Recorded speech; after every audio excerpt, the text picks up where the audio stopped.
Any question?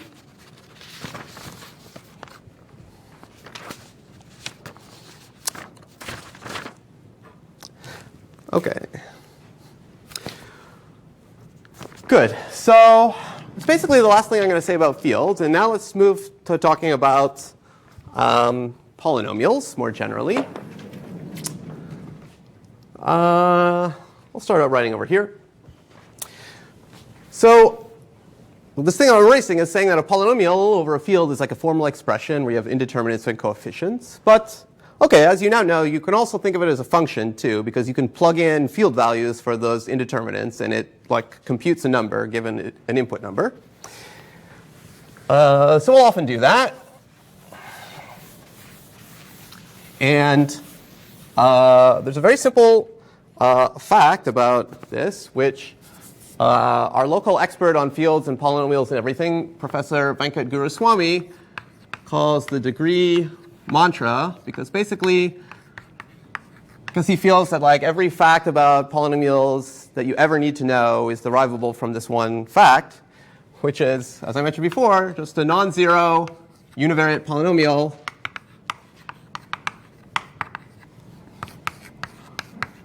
of degree at most d has at most d roots or zeros, which means inputs where when you plug in that input, the output is 0. And this fact is super easy to prove. Oh, first of all, it relies on the fact that the coefficients and the numbers are a field. And this fact is super easy to prove. Basically, you take your polynomial of degree d and you try to factor it into irreducibles as much as possible. And whenever you get a factor that looks like x minus alpha, then alpha, the number alpha, is a root of p. I mean, if you plug in alpha, x equals alpha, you'll get 0. And conversely, if you have a root alpha, then x minus alpha will divide your polynomial. That's a consequence of the division algorithm. And yeah, so basically you factor a polynomial down to irreducibles as much as possible. You'll get factors that are like linear like this, times some maybe quadratic or higher things. And all the linear terms give you a root. And that's, you can, of course, have at most d of these.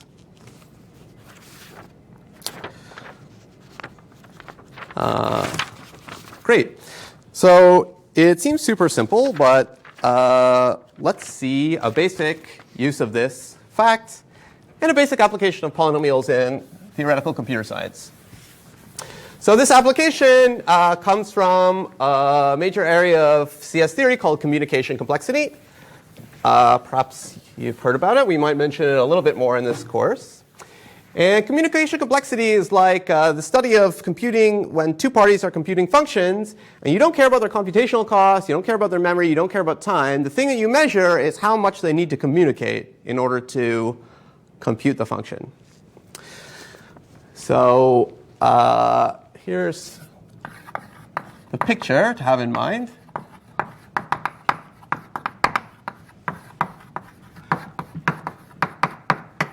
Okay, so in the most basic setup for communication complexity, there are two parties. And so, as usual, we call them Alice and Bob. And we'll imagine that they're somehow spatially separated. And they each have their own input, okay, which is usually a Boolean string. So Alice has string little a of n bits. Bob has string little b of n bits. And now the game is they have some function of a and b, which they're trying to jointly compute. But Alice doesn't know b, and Bob doesn't know a. So the model is that they can send messages back and forth to each other based on their inputs and based on what they saw before. This is the communication. And at the end, they're supposed to, let's say, both know the function of a and b that they're trying to compute. As a simple example, and the example that I'll talk about, let's look at the equality function. This is the problem where they just want to know, are their strings identical or not identical? And the thing that you're trying to, minimize, be economical with respect to, is this communication. Okay, so obviously given two strings, it's trivial time-wise to check if they're the same or not. But if Alice and Bob are separated, it's interesting to try to understand how many bits they need to communicate to check whether these strings are the same. Okay, well, an exercise for you. It might seem as though there's not a lot they can do. For example, Alice can just send her whole string to Bob, and then Bob can know whether they're the same or not, and maybe can report back one bit were they the same or not.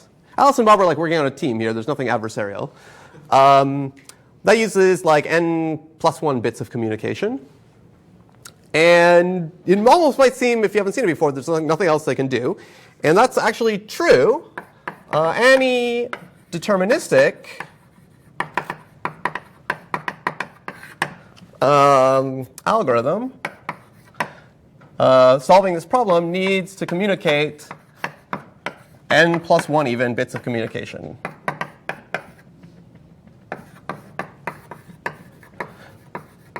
Okay, so there's literally nothing they can do better than like the absolute trivial algorithm of one of the parties sends their whole string to the other party.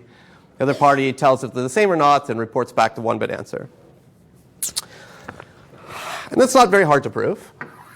However, like a lot of things in theoretical computer science, if you allow randomness, it becomes much more interesting. And indeed, if you allow even just one-sided error, and the error can be very small, let's say at most 1 in n. You can make it even smaller than this if you like. You can do it while only communicating order log n bits.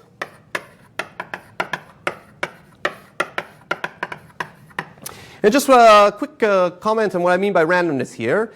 The input strings a and b are not random. So this algorithm, which I'm going to tell you, works for every possible string a and b. They could be the same string. They could differ on exactly 1 bit. They could differ on all the bits. Doesn't matter. The only randomness comes from the fact that, like Alice and Bob use randomness to decide what messages they're going to communicate. And this order log n bits is also optimal. You can't do better than that. Okay, and we'll see how to do it using fields and polynomials. Actually, if you've never seen it before, like a good way to imagine how this could work maybe is Alice like picks some kind of like random hash function and like hashes a, sends the hash to b. Maybe it's a lot shorter. Bob checks if the hash of b is the same as the hash of a that he just received. And if a and b are really the same, then the hashes will be the same, and he'll say yes correctly. And like hopefully, if a and b are different, even in 1 bit, then they'll have like a different hash. And then like hopefully, that'll cause Bob to realize they're different strings. But to make that precise, you're like, well, I mean, you can't just like imagine there's some kind of random hash function. You have to like do it somehow.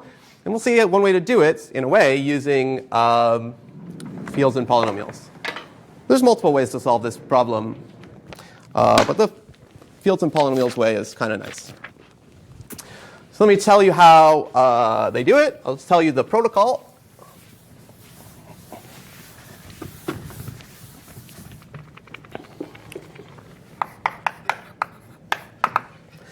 Okay, so first thing is Alice fixes a big field. A field, fq. And she doesn't really care exactly what q is as long as it's around n squared size. Actually, it's even fine if it's bigger, but let's just say, given n, she tries to find a prime power q that's between n squared and 2n squared. And she tells q to Bob. Okay, and this takes log q bits or so, but q is like n squared, so this is like order log n bits. Okay, we're fine to communicate order log n bits, so she can do this if that's under budget.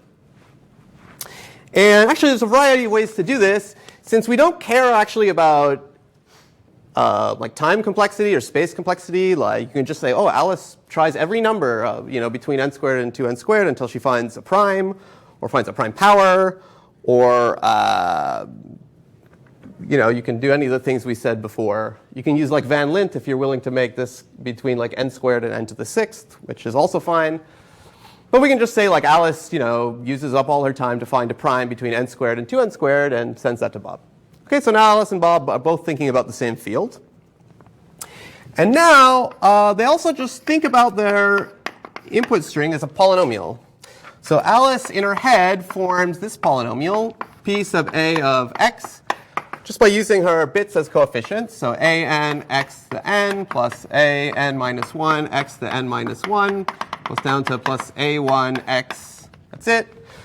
You can save on 1 if you use the constant coefficient, but it doesn't, there's no point to it. So for simplicity, I just used ai as the coefficient of x to the I. So also Bob forms in his head this polynomial, p sub b of x, that uses his string.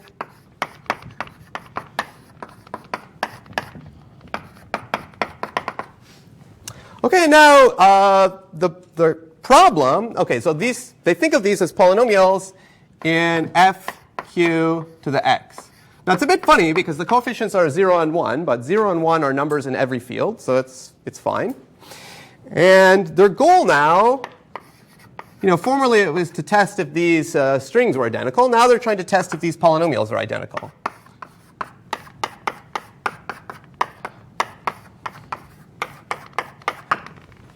Or another way to write this goal is they want to know, is the difference polynomial, pa minus pb, is this the constantly 0 polynomial? Okay, it just seems like we're making the problem more complicated than it was previously, but it's going to help us solve the problem. And now Alice does a very, very simple thing. Alice just chooses a random number and computes her polynomial on that number. Let's call her number alpha. She chooses at random from fq. She computes her polynomial on this number, which is also an fq. And she sends both to Bob.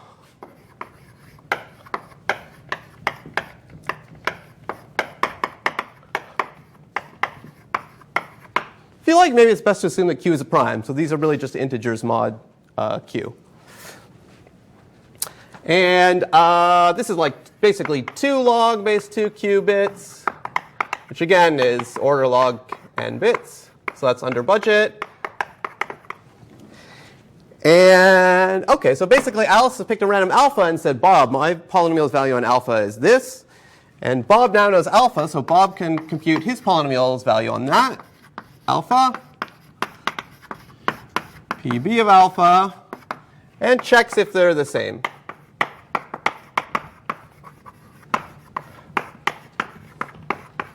Okay, this number he knows. And now basically if it's the same, he'll decide, OK, we think the strings a and b are equal. And he can send a 1-bit message back to Alice saying that. And if these two numbers are different, then he'll say, oh, I think the strings a and b are different. And that's definitely true, actually. So, so Bob says yes, if and only if p of a alpha equals p of b alpha, which is the same as saying that p of a minus p of b of alpha equals 0. But now this is great. If a equals b, then Bob will always say yes.